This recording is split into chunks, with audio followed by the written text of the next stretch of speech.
Let's do this. Hey guys, it's David and I'm back, and I'm well aware that it's not Friday. This is not my usual uploading schedule.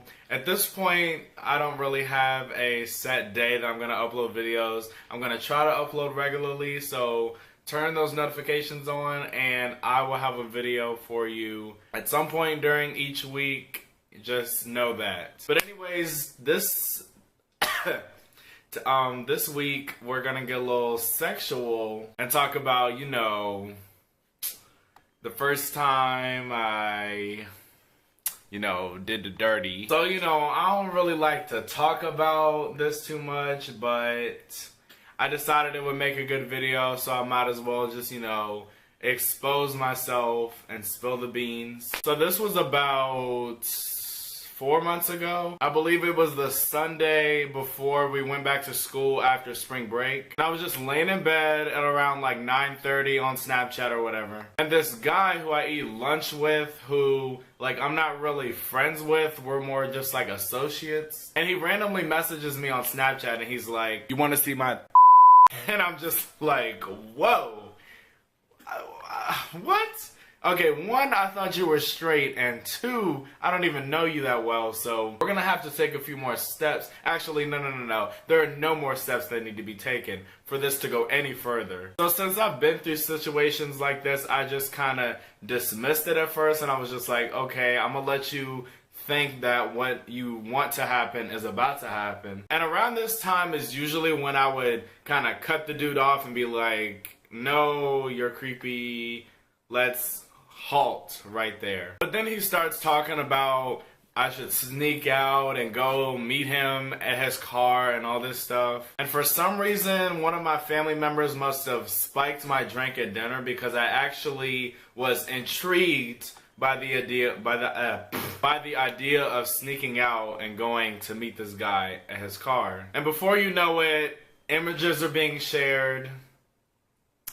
So eventually I made the decision of sneaking out. I barely made it past my dad, who was like right around the corner. So I went through the door in my garage, left it open, and then walked down the street because that's where his car was at, right? So I finally got to his car. There wasn't a whole lot of conversation. It's late at night, so I don't really know where he's driving, but on the way there, he's like feeling up on me. And at this point, I don't really want to go into descriptive detail about what's happening, so I'm just gonna, act it out without using words.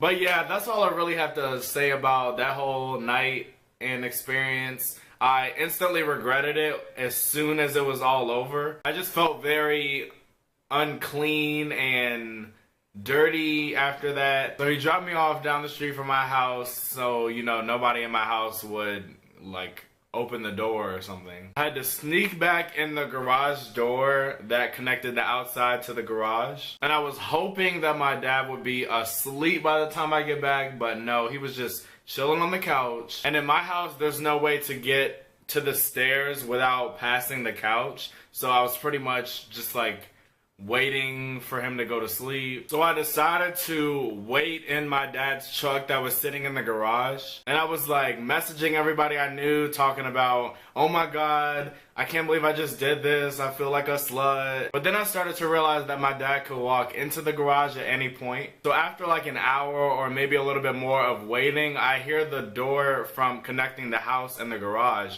open, and literally my heart dropped. My dad came walking down the stairs into the garage, and I just kind of laid on the back seat. At this point, I was just thinking, it's been a good run. I had a lot of up and downs in my life, but I'm accepting the fact that it's over. He comes walking around the truck to where I'm at, and I'm thinking he's about to open the door, right? Trust me when I tell you, this was the climax of a movie. If there was a video camera with me, this movie would have got nominated multiple times for Best Thriller. So surprisingly, he doesn't open the door, but just grabs something off the shelf beside the car, and I'm like, am I in the clear? Like, is this it? He walks back around the truck and goes back in the house, and I'm just like, wow. There was some spirit that was with me at this time because I thought I was done. So in the event that he were to come back out, I decided to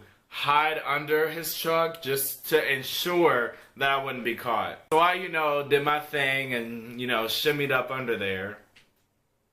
And right when I got all the way under the truck, he actually came back out, and I was like, okay, I really hope he doesn't like lean down and see me or something. And surprisingly, I was in the clear again because he went back in the house, didn't even know I was in there, assumed I was in bed. I think another like 20-30 minutes went by, and I was like, okay, you know what? It's like 1 o'clock. I have got to get into bed. I have school tomorrow. I cracked the door open so slightly. Thank goodness I put WD-40 on those hinges sometime in the past. So when I finally discovered that there was nobody downstairs, I just ran my ass up as quickly and quietly as I could up to my room, got my ass in bed, and just started contemplating everything that just happened. Needless to say, I was not proud of any of that. But there's one reason that I'm able to laugh about that whole situation to this day. It's that before any of this happened, the guy claimed to have had 17 shots, and that when he's drunk, he likes to experiment. And there's two reasons why I know that's some straight up bullshit. One, I don't care how well you hold your liquor. After 17 shots, you're not gonna be able to do anything but breathe. So the fact that he was able to drive so well just speaks volumes to me that you just wanted to try something new, but it wasn't because you were drunk, it's because you're low-key gay or I don't know what you are. And two, on multiple occasions after that night, you have contacted me again wanting to relive that whole night. So, I mean, unless you're drunk all the time, you're obviously hiding something about your sexuality, but that's for you to deal with. Anyways, I hope you guys enjoyed this video, and I hope I taught you a valuable lesson also. If you did, please like, comment, and share all down below and all that great stuff. Also, subscribe so you know when I've posted a new video because, it can happen at any time. And I will see you guys next time, and I'd just like to inform you that you're basic, and you should just face that shit.